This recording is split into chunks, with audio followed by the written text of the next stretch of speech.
We're here with Steve Haywood talking about the NCAA basketball tournament.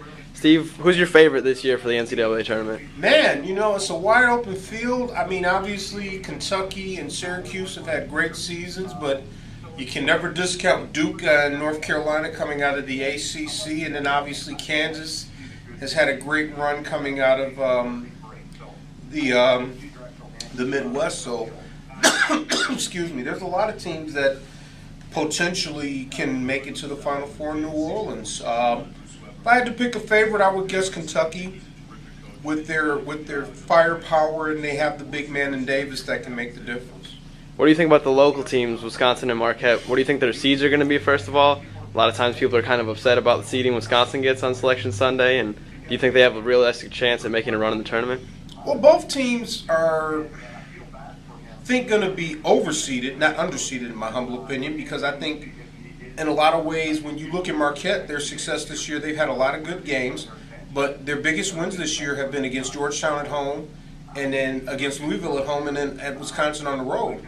And that's not a lot when you look at the sheer volume of who they played in the Big East, although the Big East is probably going to get 5 or 6 teams into the tournament. It's down a little bit this year with the drop of Villanova, with the drop of Pitt. Wisconsin's a little bit of a different animal because you had a 3-way tie at the top of the Big Ten championship in terms of Michigan State, Michigan, and Ohio State, and Wisconsin was not a part of that mix.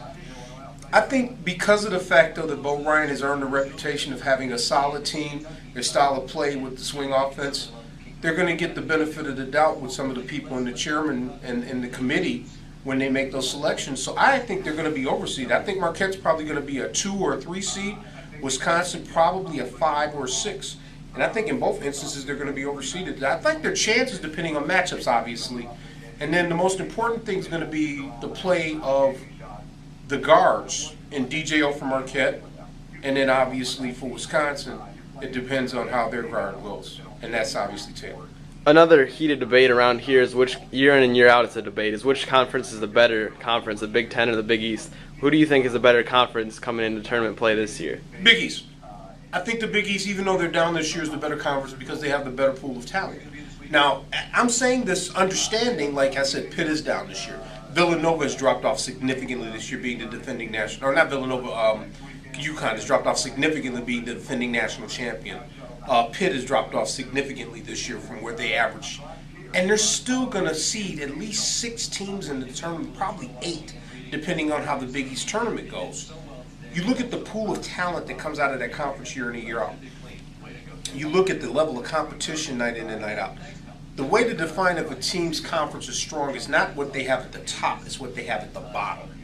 And you look at the bottom of the Big Ten, you look at teams like Nebraska, Penn State, Minnesota, and this year, Illinois. And then you look at the bottom of the Big East. Obviously, DePaul has struggled, Seton Hall has struggled, and some other schools, but not nearly as significant a drop-off as there is in the Big Ten. So I would say the Big East. And then the sheer volume, you got 16 teams versus 12. It makes a difference. Who's your sleeper pick for the tournament, like a VCU from last year? Who could make that kind of run who nobody really is looking at? When you look around, you look at teams that just seem like they have a certain mystique about them at this time of the year. You start looking at mid-majors, or you start looking at teams in the middle of power conferences. I wouldn't sleep on a team like Arizona, just throwing one out there. Or I wouldn't sleep on a team like a fringe team that you wouldn't give a lot of credit to. A Detroit out of the Horizon League who surprised everybody and won the Horizon League championship. There's a number of different sleeper cell teams that can get hot, and they've already started playing do-or-die games in terms of the NCAA tournament. So take your pick. Find the conference that you like.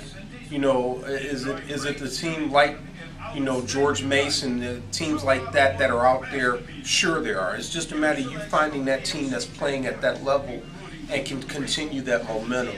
And it's usually one team like that from a mid-major conference, and then it's usually a middle-of-the-rung team from a power conference.